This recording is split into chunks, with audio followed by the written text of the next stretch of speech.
Hello, everyone, and welcome to episode 52 of Blabbit. Significant. We have been broadcasting this weekly live stream for a year now. Can you believe it, Glenn? We know that's 7 years in dog years. How many years is that in Blabbit years? I'm going to need an abacus to get that one straight. But it's great to have everybody here on our anniversary show. You know, they say that most of these podcast, live stream broadcasts never get past the 7th episode.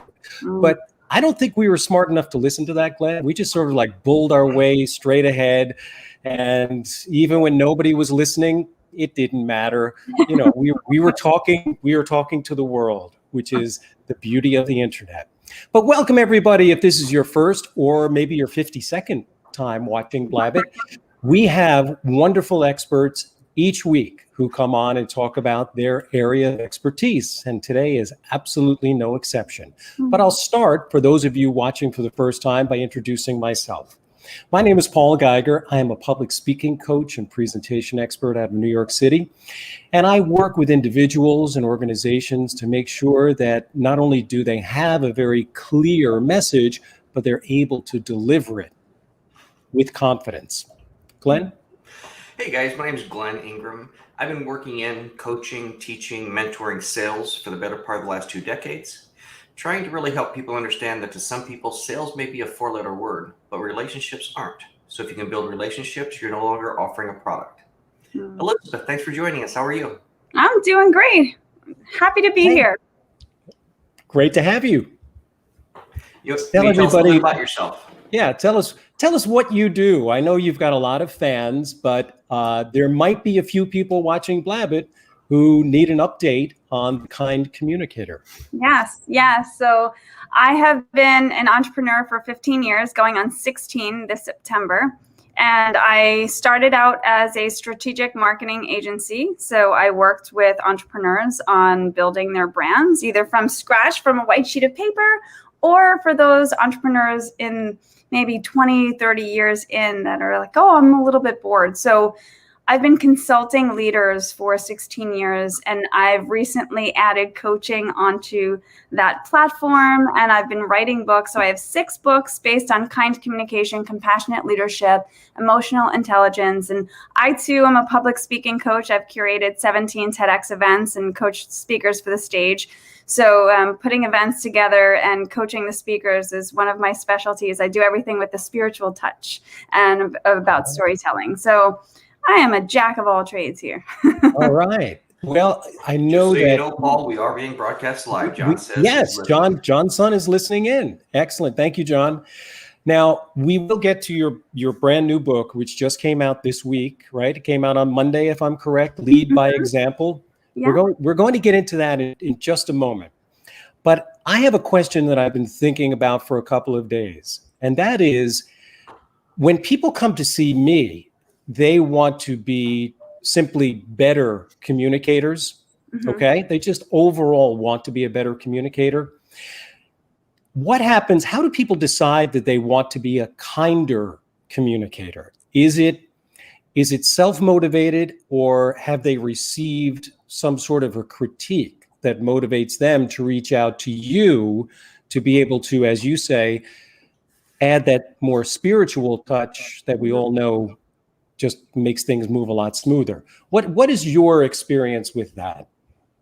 That's a great question. What I found is that when clients come to me, they technically have been following me and wanted to hire me for about, I don't know, a year, a few months to several years, but they just don't have the confidence to say, I need help, or I'm a reactor, or my life is falling apart. I hate my job. My relationship or my marriage is falling apart, and it's my fault.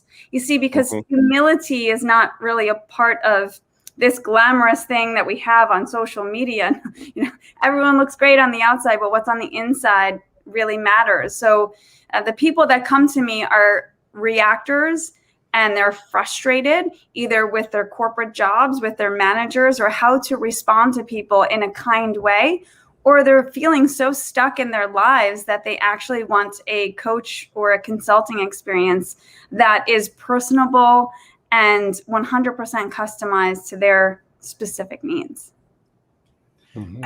If I could ask a follow-up with that, because here's what came to mind when you said that. It's the old adage of the duck on water.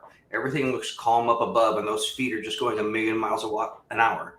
And so many of us are hesitant, maybe confident, disillusionally confident maybe, to not ask for help and to wait that 3 months, a year, 2 years down the road when they could be getting help maybe sooner. Mm-hmm. How do people understand or come to the realization that, as that, like the different steps of anger, as far as acknowledging I could use some help?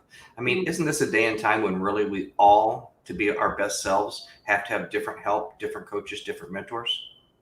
Yeah, the wellness industry is $1 billion industry. There's so much that's going on. I'm actually in my 500-hour teacher training for yoga right now. I'm chakra certified. So again, being a communication coach, having curated in the public speaking area, being a marketing expert, at the end of the day, I love bringing that spirituality in, because the humility is what's missing in most people. That ability to say, I'm not going to be angry anymore, or I'm going to learn how to tame my anger or my reactive self, because again, it's like that precipice, right? Once you hit that breaking point where people are upset with you or you're upset with yourself, that's when you finally pick up the phone. The idea to push people to do so before that, they're not ready. So every single time I get a client, they've been following me or they call me and they're not so sure, but then something happens and they're like, all right, I need Elizabeth Berry. All right. So here's a question that always befuddles me because it feels like I'm always standing on shifting ground. Mm-hmm. And that is the balance between the ego that drives you to achieve and succeed and do the things that maybe you weren't even sure you could do, but you eventually wind up accomplishing, and having that ego drag you down. Mm-hmm. So how do you, in your words, go beyond ego? So the idea of beyond ego, first and foremost, it actually came from a Dr. Seuss book. So I was looking at On Beyond Zebra, and Dr. Seuss tells the children readers that you can actually create letters and names and words past the letter Z. Everyone stops at Z, but not me. And I related that to my work in communication coaching based on ego. All of us are stopping at this wall, which is our ego, which is telling us how we ought to be to the world. But when you can break through that, you get to step into your individuality, your ingenuity, your authenticity, who you are meant to be, finding your purpose. And that includes your quirks, that includes your weaknesses. And that's why vulnerability is such a huge part of humility and responsibility and just sort of self-respect, especially in our second half of life. For women and for men, because I'm going to launch a men's coaching page on my website next week, because I've had such an influx of men, businessmen, who are ready to become so humble, and they're so ready. So getting past that ego, it takes a little bit of time. It doesn't happen overnight. It doesn't happen in a month or two, but it's a process of acknowledgement, awareness, and acceptance, which includes that dark side, and the willingness and the commitment, the dedication, the discipline to say, I'm going to breathe and I'm going to speak kindly, clearly, and respectfully, not only for other people, but for myself. Mm-hmm. I don't know how else to ask this, other than to ask, how possible is it to truly be successful without acknowledging those things? I mean, if you listen to anyone that's very, very successful, whether it be a Zig Ziglar, a Lou Holtz, a Barbara Cochran, they acknowledge the facts that they had problems, whether it be a learning disability, deficiencies, and stuff like this. Can you truly be successful without acknowledging and understanding your weaknesses? I think a lot of people will go forward for a really long time. I mean, there's so many egos in any type of business, and anywhere we go. I'm not talking about ego as in, strength or confidence. I'm talking about the ego that self-depreciates, the ego that tells us not to believe the lies that we're telling ourselves. There's so much that's going on in the inside of the brain. The ego is actually the lower self, where your higher self is the persona inside of you that you wish to be, that it's like a little bit of a fighting match, like a vulnerability scale of like strength and weakness. Mm-hmm. Paul, John thinks we need more help. Is he Yes, right? we do. They do. I actually love working with. I have so many male clients right now that, again, I just built the page and I'm going to be putting it up next week, because when a man is ready and he's so willing and humble, and again, it's private, right? So this is behind the scenes. He can come clear with everything. And the more ready you are, that's why I said earlier when you asked me, how do you get somebody before the point where they've had enough and they want to hire a coach? You can't. Because if they're not ready, they're not going to share their intimate embarrassments and falsities so that they can actually release it. I use this analogy of an imaginary backpack of bricks in our back. And we just keep taking that brick out and looking at the bad stuff. And then we accidentally just unwillingly or willingly put those bricks back in. So we're all walking around like this or like this, which gives us no space to breathe, no space to think or to speak. And that's where humility and vulnerability really start to shine in both a female and a man's persona. You speak that almost like it's metaphorically, but I mean, it actually is in your psyche. And I can speak from experience. The day that I walked out of my last job and started working for myself, I hit that door and I could just feel my back release, and I could just stand up, and I felt the wind, as stupid as it sounds, blowing over my shoulders, because all that weight I was carrying and I didn't even realize it. Yeah. I did a live this morning on Instagram and on my Facebook page talking about hard conversations. Most of us see hard conversations as here. Again, it's like that ego. We're hiding behind that hard conversation, but on the other side of it is freedom. So how do we get past that hard conversation? Well, you start to see the hard conversation as a heart opener. Because what happens when you finally have that hard conversation? I want a divorce. I don't want to do in this job anymore. I want to move to Alaska, whatever that is. You just, it's this paying attention to the inside of the body and the physiology of the body. It will tell you things, but most of us are rushing. And like I say, we're going 75 miles an hour instead of 25 miles an hour. And from that pace, we can't really see the deer grazing or the flowers on the side of the road. We all just really need to just slow down. So it really sounds like the same sort of thing where failure is a part of success. Oh, huge. It's beautiful. And actually, the word failure scares most people, but coming from a chakra standpoint or from a mindfulness standpoint, that gut area where you feel embarrassed when you fail or you mess up or you have flaws, that gut point is called the solar plexus chakra. So that gut right in here where it hurts the most when you're embarrassed, that's a solar plexus. And that's the area where we can build our self-confidence and our self-esteem and our self-worth. And that also gets opened up with a little bit more breath, right? Well, you are preaching to the choir when it comes to more breath, because that's basically the basis of not only the book, my last book, Better Business Speech, just the idea that your voice actually starts way down low. Yeah. It really does. And most people think of it as more of a cerebral thing. And I say, no, speech is a full body expression. You've got to be able to use all of those tools. So I'm in complete agreement about that. Yeah. And don't you find a lot of times people deal with regret and stuff a little bit, probably more than they should? I know I've had different times with someone asking, don't you wish you wouldn't have done this? Or don't you think you should have done that? And I say, looking back, yes, but had I not done that and this and the other thing, I wouldn't be here right now. So if I appreciate where I am, how can I regret where I was? Yeah, having the attitude of gratitude or versus having happiness destination addiction. I'll be happier when. I'll be happier if. I should have done that. My latest podcast was on happiness destination addiction, because we're all just saying these things out of the mouth. We're not paying attention to what's happening in the mind and what's happening on the outside. We use so many fluff phrases. It is what it is. All of that, whatever. All of those phrases are actually toxic to the persona and to the psyche. The more that we hear whatever, or it is what it is, those fluff phrases become a part of that negative, like psychological ego there, right? So getting that breath work in, I feel like a lot of people do have regrets, and they also have resentment. And what I like to do in my coaching program is allow them to release that, because again, like I think of communication growth as a setting in of all of the strengths that you never knew you had, because you're taking out all the parts that are on top of it. It's like an inhale and an exhale. Mm-hmm.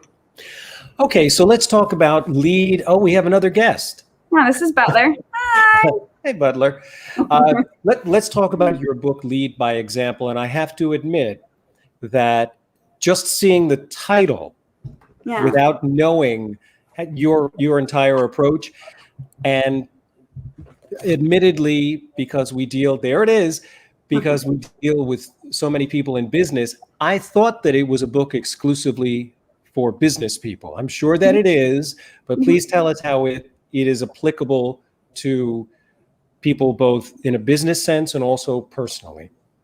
Yeah. So I found that communication in general is transient. If someone comes to me for a business plan or a strategic plan or business coaching, that work that we do is going to transcend into their personal life. It undoubtedly does.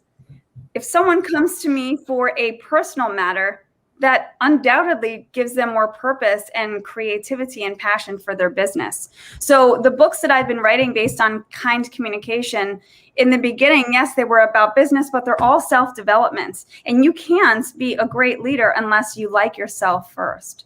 And that's pretty much what the book is about. So Lead by Example is I think I even say it's like a business encyclopedia. It's a comeback novel for everyone looking to be the example and lead by example. And there's so many tips and tools in here to do that, coming from a spiritual perspective of synchronicity. There are 25 spirit animals that I hand drew inside of the book, so that as every adult goes through their self-reflective mode, they start to have a little bit more fun. And instead of being angry or emotionally reactive, they can say, well, I'm going to be a horse, or I'm going to do what an eagle would do, or what a turtle would do, because Mother Nature, which is found in all of my books, she teaches us the unhurriedness of her beauty in life. And again, if we all just take a moment to slow down, we can see so much more, not just from the eyes, but from the soul. So, yeah. Mm-hmm. Sounds kind of like some previous sentiments about communication crosses boundaries between personal and professional. Mm-hmm. It's amazing, isn't it, Paul? It is. It is. You know, I had a thought about what would you recommend, and I know this is going to be a generalization. I realize that your practice, your coaching is very specific, but just so that we can apply it to so many of our viewers here at Blabbit, how would this apply to parents?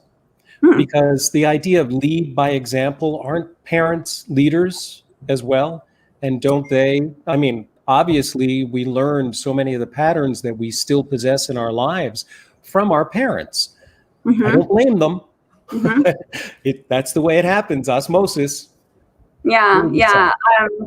I love that. So when I talk about leaders in my work, I don't talk about the guy with the Ferrari in the corner office. I talk about the mom, the teacher, the husband, the mailman. Anyone can be a leader in life. It's not about rank or position or title.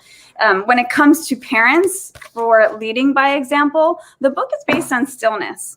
It's the power of silence within. Mm-hmm. If we can turn the searchlight that we have, which is continuously pointing outward on judging and blaming and trying to justify and be right or make things perfect. Again, a lot of parents want their kids to be perfect. They want to put them in dance and baseball and soccer and look like their families are perfect when they're not. Like, we're all just who we are, right? So if they can actually turn the searchlight inward and become so still, and learn about, so in the book, I wrote the kind communicator philosophy, which is based on my work, takes part in the entire top half of the body, where we learn that our mind has 60,000 thoughts per day. So our thoughts translate into our emotions. So they travel down into the heart, which the thoughts become emotions. Those emotions now translate into the spirit, which is our ingenuity. It's how we are. It's who we show up as. And then from that spirit, you go through the throat chakra and you show up in the world either through words or body language. And a lot of us don't recognize, especially parents, hey, the mind chatter is going so much. Maybe I need to slow down. Or once you get those unbalanced thoughts inside of the heart, which translates into emotions, those emotions can get really out of balance. And then that's where how you show up as a parent, as good or as not so good. And then the result is how you speak, how you listen or not listen, and how you really connect with your children and with your family or with other parents in general. You know, that sounds a lot, Glenn, like what Brian Gorman had to say. In fact, Brian is going to be on the show next week with his doobie partner, Tony Cornesi. If you guys understand what the doobie duo is, we'll explain it more next week. But it sounds like what Brian talks about, there actually being 3 nerve centers in the body, meaning he relates it to the mind, the heart, and the gut as well. And it sounds to me like what you're talking about really ties into it in slightly different language, but that same concept, that it goes through. There are different places, different nerve centers. He refers to it as we have 3 minds, and they each are responsible for different things. So yes, the connectivity with chakras and the 3 different minds, it sounds very, very similar on very parallel points. Yeah. I love this work. I've taken it from years of Robin Sharma, Wayne Dyer, Tony Robbins. I worked with Gary Bishop for a while, and I've just been putting out this plethora of books based on spiritual intelligence and emotional intelligence, and really just the idea of going beyond the ego. And it all comes from, if your thoughts are clogged and your heart gets that clog, then this is like a channel, right? If you don't keep this channel free and clear of toxicity and drama, then you're going to be releasing it into your spirit, which is how you show up. And then from there into your words, or into the words that are unsaid and held back on the inside, which is why turning that searchlight inside of us to find the power of stillness, to find the power of silence. Most people are afraid of the art of the pause. It's one of my favorites. Sounds a lot like what Tim Hagen said, Glenn, right? Silence sends a message too. Yeah. Well, and to oversimplify what you were saying there, it's kind of like the old adage, garbage in, garbage out. Yeah. It takes a lot of practice for adults to recognize that their own garbage. But it's so freeing, and it becomes the path to purpose. It becomes this path to really understanding and liking yourself just a little bit more. Because as we age, as we get on the 3rd floor, the 4th floor, the 5th floor, the 6th floor, and we're faced with everything, like, again, our circumstances. The book says your circumstances of your life do not define you, your behavior does. We recognize that we're all reacting to our circumstances, but what if we just showed up as kinder, gentler people? And I'm not talking about being nice. The kindness innovation is not about being nice. It's about learning how to speak your truth kindly, clearly, directly, and thoughtfully, which enhances all of your relationships. It allows you to create healthy boundaries around the relationships that you don't want to have anymore. And it allows you to like yourself a little bit better, which creates confidence. And that's something that we're all striving for on a daily basis. Okay. Well, if there was one, I guess, trick, if you want to call it, the first thing someone could do to start having a little bit of peace of mind, what would you recommend? I'm asking that because this week I've had 2 interactions with 2 of the major nonprofits in the country. And it was sad how poor the attitude was, probably based on either what was happening with them that time or in the world or whatnot. But it seems like it's so easy to react poorly now and react properly. So what's one thing we could all do to step back, take a breath, and maybe have a little bit more open-mindedness, be a little bit more kind or anything like that? I would recommend, if I can find the drawing in here, I call it pursed-lipped breathing. Oh, here's my little drawing. I drew all the things in the book, so I don't know how to do it here. So that would be my little drawing for pursed-lipped exhales. So when this happens a lot during work. Again, clients can be pesky. You want to fire a client. I mean, there's stuff that's happening all over the place, especially in the business world. So what I would recommend is that you put your sits bones back into your chair, lengthen the spine, open up the collarbone as if there were two wings, and give yourself enough space in the front and the back of the throat to breathe. And on the inhale, you would take a large inhale, inflating the belly, but bringing the breath all the way up towards the back of the neck. And on the exhale, instead of just pouring it out, you would purse your lips as if you're about to whistle, and you would just let it out. So it would sound like an air coming out of a raft. So you just...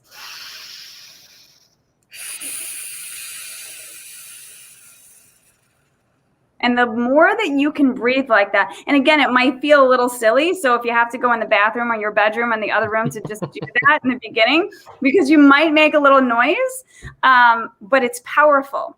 And you can do at least 7 of those. And when you stop, they say breathe before you speak. I say it in all of my books, but I'm giving specific examples now because that breath changed my life in a very difficult situation. And I continued that. And what I say in Lead by Example is that when you learn to breathe before you speak, you start to do the pursed lips exhales, but the pursed lips exhales, when practiced over time, become a normal exhale, and then it becomes the pause. So it becomes a discipline and a practice that you're committed to. So just again, that like the belly comes all the way to the spine, like you're pushing out the air in a raft. And what that does is that it calms the vagus nerve in the parasympathetic nervous system. And you go from sympathetic to parasympathetic. And in that mindset, if you can add an intention or a mantra and just recognize that we can't control other people, we can only control ourselves and how we show up. And what is it worth to take away your good energy just because someone's having a crappy day? Sure. Does it come as any surprise that I teach my clients the exact same thing as you do, Elizabeth? No, because if you look up, as I teach public speaking, so if you look up public speaking, that's your career, the #1 tip for public speaking is breathing and breath work. So right. The one extra layer that I add on to it, and I don't even exactly know why, just that I know that it works. Yeah. And that's actually the exercise that I give people when they have minutes to go before they have to get up and public speak and they're feeling really nervous. So I give them that exercise. But what I do is when you feel all of the air go out of your lungs, I tell them, just imagine you're sitting at the bottom of a very peaceful pool of water. Don't breathe in right away. Just sit there, and then slowly, as if you're rising to the surface, take that breath back in. And it gives a sense of control, like you were saying. And that's it. It calms everyone down, makes them feel like they can control, and also reminds them to breathe when they have to get up and speak, because so many people freeze, as you know. Yeah, and the cute part is when I work with people on breath work, because I add it into my public speaking course and even in my coaching for men in business. When you're a man in business, you have the ego, you have the yang side, right? The yang is the right side of our body. The yin is the calming side, but we all have a little yang in us. So that testosterone gets you really fired up when something isn't happening. So I love working with men because when I teach them how to breathe and when I teach them about their emotional reactions that they're living in their head with, where we can actually listen with the heart and start speaking from the heart, not going 90 miles an hour, they learn that breath work. And it seems easy to me, but I'm also a yogi. I've been practicing this for nearly 2 decades. So when people learn to breathe like that, they might not have the exhale so long. And it's really cute. They go back in, and that's really such a gentle, tender process. But once someone starts to truly breathe, when they get this work, they recognize the patience in themselves, and they start to see, right? The breath is actually a pause. It's a pause before you react. So you can actually watch yourself, and you can watch other people and say to yourself in question, do I really have to react to this in the way that I was going to? No. And Glenn, if I just one more observation and then definitely jump in. But while we're on this subject, what I tell everyone in addition is that when you take the moment to take that deep breath, and especially in a moment of conflict or in a moment of where you feel like you're really on the spot, maybe you've received a question you don't quite know the answer to, the body language of taking that deep breath means that you're being mindful, that you are considering what you're about to say. And I know a lot of people don't believe it. And then I just say, oh, really? Maybe we should take a better look at that. And give them an example, just say, you see, it just seems like whatever comes after the pause or whatever comes after you take that breath in, it means you're thinking about it. The pause for most people that haven't gone through this type of coaching is the fact that they don't know the answer and they feel stupid and they don't want to look stupid. So they blurt something out or they fumble. And that fumble gets them into that more nervous state. So yeah, the art of the breath that becomes the pause, that becomes a natural way of a second nature way of being and just more calm and free. Yeah, it grounds you. It definitely grounds you. Yeah. And coming from someone that works with technology, it's almost like a reset button. Yes. Yes. There have been many times we've talked about in the past, Paul, where I'm sure people looked at me and thought I was crazy, but there were times when I was out and about in previous lives and I would scream in my car for about 20 seconds because that allowed me to reset, forget what happened in the past, and then move on to the next person I was going to talk to. Yeah. We all have our coping mechanisms. Let me ask you a little more about the book, if you don't mind, Elizabeth. You said earlier that Lead by Example is your 6th book. Mm-hmm. Now, what led you, or what was the motivation, the inspiration for writing this book? Because I know that very often it feels like, well, there's more that needs to be said. In other words, if you could explain for our viewers what the journey was to this book, what led to Lead by Example? So I have been writing about kind communication for a few years now. On January 3rd in 2020, I was run over by a speedboat in the back of the head. My partner passed away before my eyes and was in the British Virgin Islands. So as far as justice is concerned, it's a very wealthy man that did it, and not everybody is taking responsibility. So since then, I've had a lot of weight on my shoulders. So after watching my partner in life pass away, I'm being miraculously healed. I consider myself a miracle of life. And so I finished Design Your Mind to Be Kind. I wrote our love story. And then I was actually writing a men's vulnerability book and a women's sensuality book. And when I finished Heaven on 11, my designer said to me, because I talk about relationships, and she said, it sounds like you're teaching everybody to lead by example. And that phrase stayed with me. And I said, I have to write that book. So I wrote this book in 10 months based on my rise and return to life since January 3rd, 2020. And I recognized and created the kind communicator philosophy as the power of silence. So I could have been reactive. I saw a lot of good things out of people and kindness, and I saw a lot of not so good things. So what I reflected on was my behavior in rising back to life, my behavior after I was hit frantically, unknowing if I was there or not. And I created this whole idea of being more spiritual, not being like a yogi or a monk that chants, but really turning the searchlight inward to find that power in silence instead of reacting. And with the knowledge and the comeback story elements that the circumstances of our life do not define us. If we want to be a victim, we can be a victim, but we can also be a hero.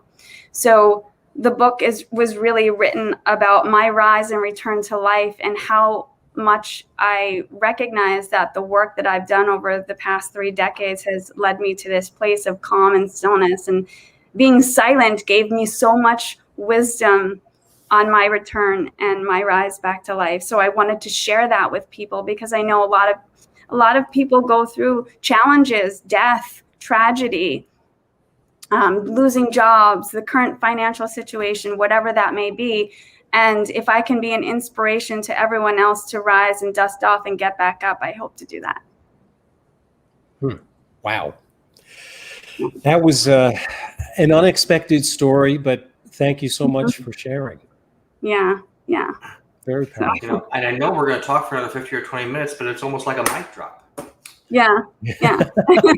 Well, the cool part is I was visited by the ethereal world, so I was warmed after the experience, and I continue to heal. And that healing process created, again, I wrote philosophy in 3 theories. So I created messenger mindset theory based on the kind communicator philosophy, reinforcing the idea that we're all messengers for each other on earth. So my partner was a messenger for me, and I was a messenger for him. And we never know what time has in store for us. So that's a really great idea and a theory to focus on, that we could be a messenger for other people, and everyone is a messenger for us. So what more can we learn when we're more quiet and still? And then we have quantum theory of the heart, which is thoughts become things, right? With quantum theory, the law of attraction, what we think about, we become. So in any circumstance that's not healthy or that is challenging, you think about what you become. So staying more on the positive angle. And then the third theory was spiritual intelligence theory, which is the next pioneering level up above emotional intelligence, teaching us how to connect with our spirit, which is who we are, our authenticity. I mean, I'm sure any of your listeners might not have been writing about their core values over the past, week or so. It's like no one sits on a Friday night and has a glass of wine and being like, what are my core values? But when you tap into that element of being a messenger and tapping into listening and speaking from the heart and really understanding what our core values are as a person in our spirit, we can reflect more of that to the world and thus like ourselves just a little bit better for our healthier behaviors. John wanted to say, sorry for your loss, Elizabeth. This is hard. He's going through something similar right now, but thank you for setting a wonderful example. Thank you, John. So can we, and both of you chip in if you will, kind of share with people, and I guess what I'm thinking from what I heard from there is when we go through some things like that are a lot more difficult, it sounds cliche-ish, but we learn not to worry about the small things near as much. So how can we help someone that has been fortunate enough not to undergo something severe to learn how to get past the small things? For me, I would say you use the tools. Many of us have the tools available to us. What are the tools? The tools are breathing. The tools are focusing on the positive, using a positive lens of life, rather seeing problems. And that taps into everything about communication. When you speak, when you're saying these fluff words, these negative things consistently, you're creating a dramatic atmosphere that consistently hits your psyche. So learning how to use the tools that are available to us and really slowing down from 70 miles an hour to 20 miles an hour truly puts us in this place of purpose and possibility versus reaction and defeat. I agree. I go back to something you said earlier about, again, reaction, just choose to respond rather than react. In other words, take a moment. I would say also to integrate gratitude for the situations that you do find yourself in. There is, like we always say, or at least I always say, challenges they just bring about opportunities. They really do. And you talked about the hero's journey, Elizabeth, and there is no hero's journey without challenges. So we all have to look at them. And actually, I know it's so much of this sounds simple and almost counterintuitive, but we have to be grateful for those challenges. What do you think, Glenn? Well, I think it kind of goes back to kind of like the sales 101. If you want to be a good leader, if you want to be a good person that gives a lot of advice, remember you have 2 ears and 1 mouth. So listen more and let the other person talk more, and then respond to what they're talking about. But being a good listener, I think, makes you a better leader, and communicator. Hmm. So, this thing has come up a couple of times, Glenn, and this may be something we can kick around here. And I'm interested to hear, Elizabeth, what your take is on it. But we've often talked about how we react or how we respond to social media. And I realize that that's a big 800-pound gorilla in the room. We utilize it to get our messages out. Therefore, we have to interact with it. But is there any consistent advice that you can give? Again, I realize there's a general aspect to the answer that I'm looking for, but just some tips that we can pass along. For me, I would say consumption in smaller bites rather than getting lost in that distraction, that notification. I was watching an interview the other day where they were talking about dating sites or just suck people back in because they just want to keep giving them the wrong ones, and they just keep getting sucked back in. It goes for anything, for Facebook or Instagram, TikTok. So consumption in smaller amounts.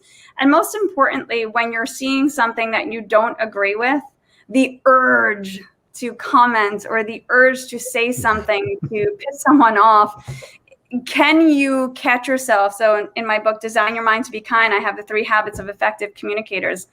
Fly above, which means to fly above yourself in an imaginary sense, of course, so you can see how you're reacting. Catch yourself, which means that you catch yourself from saying something or doing something you might not like or we will regret later, or holding something in. And then the third one is use your words wisely.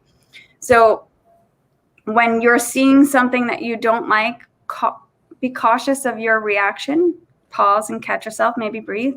And the other thing is to recognize that it's not as crazy as it's just like a marketing headline. It's like a news headline. We're all going to be ticked off at a lot of things that we're hearing, whatever side we may be on this rainbow here of life. I'll say rainbow in a very funny sense because I don't know if it is, but you got to just always look at the positive. I like that. Nothing matters as much as we emphasize it to be. So if something really ticks you off, then just know that it's just a part of life and you're just a blip. I mean, go all the way up into the stars and there's trillions of them up there. And then if you look down, there's going to be someone just like you doing something just like you in another town far away. There's millions of us. So at the end of the day, something can be as significant or not as significant as we make it out to be. Kind of like I said for the last year, Paul, my preferred measure I guess action of social distancing is getting away from social media. Mm-hmm. And understanding that for certain things, opposite ends of the rainbow, you're not going to get somebody over to your side. So why start an argument? Why start a conversation? Let them appreciate their opinion and move on. Yeah. I found the cool part about this rainbow is that I found a whole bunch of people that I met that were on my wavelength, and I've become very good friends with all of these people. So there's a good part of it too when you finally meet your tribe, because some of us are very silent and we stay behind the scenes. You just meet someone, you're like, oh, you too. So it's turning out some good friends. But in terms of the negativity of it, yeah, definitely smaller consumption and less reaction. Mm-hmm. Kelly Mendez says, thank you for sharing. You're a positive person and everything is going well lately. Thank you. Yes. Thank you so much. Nice. Thank you, Kelly. Okay. Got another question for you, Elizabeth. And that is, since we're talking about communication and Glenn just brought up the idea of conversations, when we do find ourselves in a difficult conversation, are there some catchphrases that you can share with us that do neutralize either our feelings or the response or the knee-jerk response that maybe we are inadvertently looking to get out of the other person? Are there any diffusers? I guess that's what I'm looking for. Maybe favorite words, favorite phrases that you do utilize, that you do share with your clients? Yeah, my favorite is thank you. It helps with constructive criticism when you're receiving constructive advice and you're a person that's so stubborn, maybe so in ego, so scared of being hurt or notice that something is wrong or you've made a mistake, the idea of saying, taking a breath first, breath, a nod, and maybe a thank you, it releases any sort of knee-jerk reaction. And it also puts you, like you said, in a place of gratitude where you don't have to be right. I mean, so many of us are walking this earth trying to justify everything that comes into our space. And like, no one really cares. When you become a coach and you recognize this, and I can smell people, I can sniff them out. It's like I can see everybody, and it's so beautiful to know that some people are more evolved than others, but those who are unevolved that want to learn. But yeah, in those hard conversations, saying thank you and nodding, it takes a little bit of work because it's like a gut thing, right? Like, I don't want to give myself away. It's a lot of pride, but it works. And the other thing for thank you is I appreciate that. I appreciate it. So it puts up a positive front. So you don't have to deflect. You don't have to disrupt. You don't have to justify or defend. And you're just in this place of kindness, and you don't have to like the person. You don't even you can still be right and say I appreciate you or thank you. It's not saying that you're wrong. It's not taking the defeat. Right. It's almost like a breath is a Swiss Army knife. Mm-hmm. Many different ways you can utilize it. My better half told me for years, in the first 5 or 10 years we were together, just because you know the answer, don't answer before I'm done asking it. Take a breath. At least let me feel like you thought about it. Mm-hmm. Right. That happens a lot in relationships. The women just want to be heard, and the men just want to save and fix everything. Exactly. Great advice from your better half. It's the old Mars and Venus thing. I mean, really, we're just hardwired a little differently. But when you were talking about utilizing I appreciate you, it just reminded me of some of the advice that I give to clients about dealing with different communication styles. Mm-hmm. And I guess when you're dealing with someone who would be categorized as an aggressive communicator, mm-hmm. that is one of the phrases that you use. You know, I appreciate your point of view. I appreciate where you're coming from, because you utilize that as an entree into then being able to say what your point of view is, or using something like, I'm not entirely clear about this. Could you help me to understand? And again, that can diffuse things as well, but it can be difficult when we don't agree. But some of these phrases help to segue into that, to being able to communicate with someone who is very definitively moving in their point of view. I'll add on to that. When you say thank you or I appreciate you, try your darndest not to use a but after that. A but is what I call my justifiers. And raise your hand out there if you're watching. If you say, yeah, but, just to be right, just to be heard. You didn't even hear the response. You're just trying to be right and trying to up one. When you can just, throw some glitter in the air, like Pink says, and just take a walk. All right. I have a great quote, a great phrase that just came into my head. And it's probably the reason why yoga teachers use the word sit bones, because mm-hmm. they don't like butt. Yes. I actually said it in class the other day, and I was like, is that going to be okay with people? I said, spread your butt cheeks apart on your mat. And I was like, did I say that? But you know what? When you come to my classes, you're not going to get anything traditional or normal. So right. I think I can say things and be funny. But yes, we say sit bones.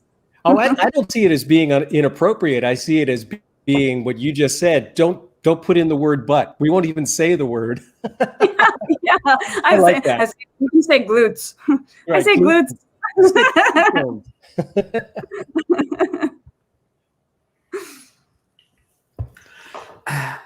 What do we got, Glenn?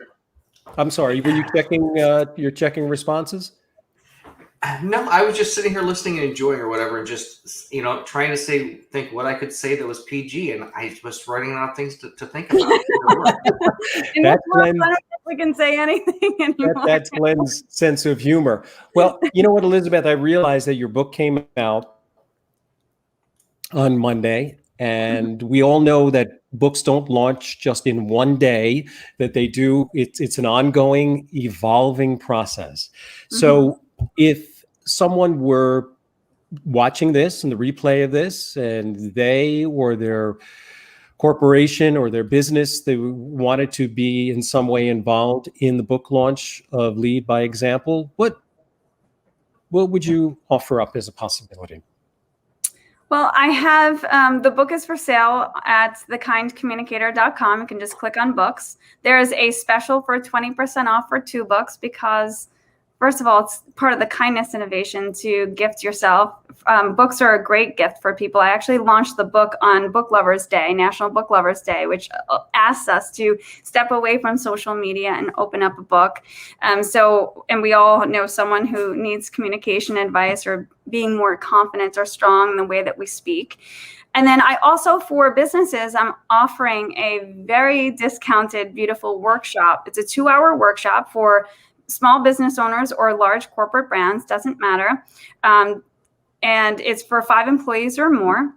And I gift 10 books to the small business. I host a 2-hour workshop based on the tactics found in Lead by Example. And then we come back and do a 45-minute group coaching session 30 days thereafter. So the employees are getting the books, the leader has the books, they get the tools, they get to meet with me so that there's someone other than their manager giving them advice, right? It's the outside perspective that they can just take another breath for. I find that I've been doing events for a long time, and I have this power of just allowing people to bring their walls down, to share their truth very, very easily and upfront. And I think that I'm in such a beautiful position to do that, especially with this book and with the teachings of it. Again, just for the breath work alone and just recognizing how we speak and how we show up. You know, your energy precedes you before you enter a room, and then your legacy builds behind.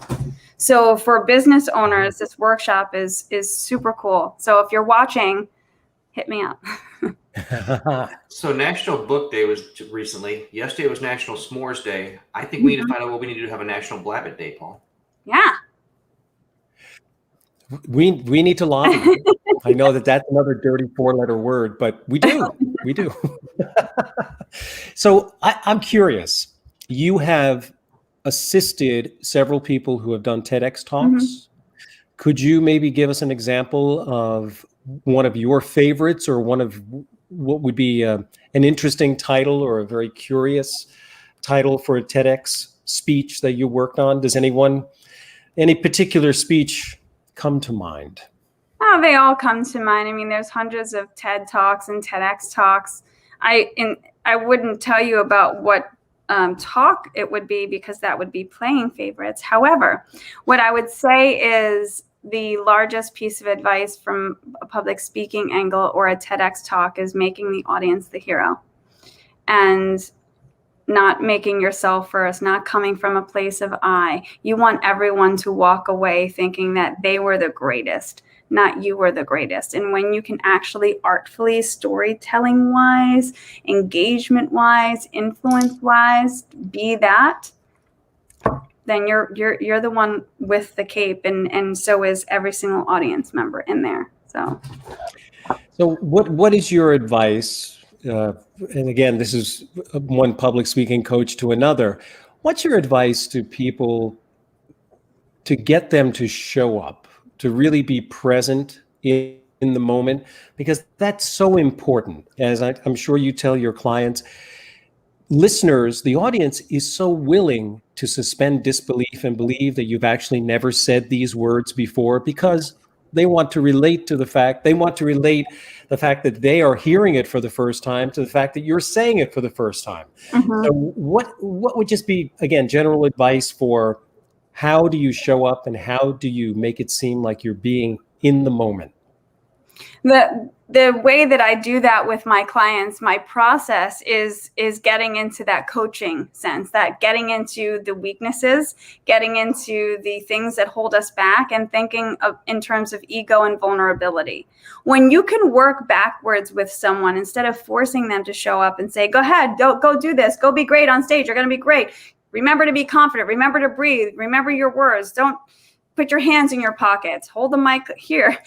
That's a lot. Right. But if they're actually blocked on the inside, going back to the kind communicator philosophy, where you have the mind sending emotions and through the spirit and then through the throat chakra, if this is clearly blocked with toxicity or drama or any sort of disruptions, that what's going to come out isn't going to be great, or it's going to take a long time for it to come out healthily or wisely. So I really start to break down the self-limiting beliefs, and I work with the conscious and subconscious reprogramming, so that there's old scripts that are in there that are replaced with new scripts, so that someone really believes in themselves, so they're not just trying to speak without that true belief in themselves first.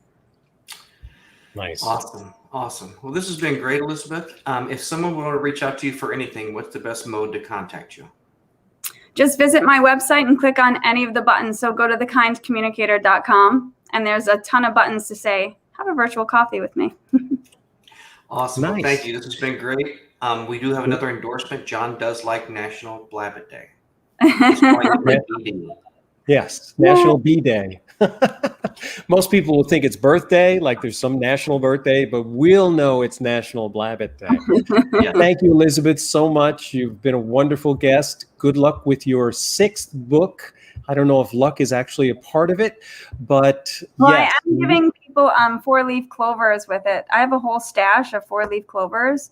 So people are getting 4-leaf clovers in their books. So there is a little bit of luck just for my buyers. Awesome.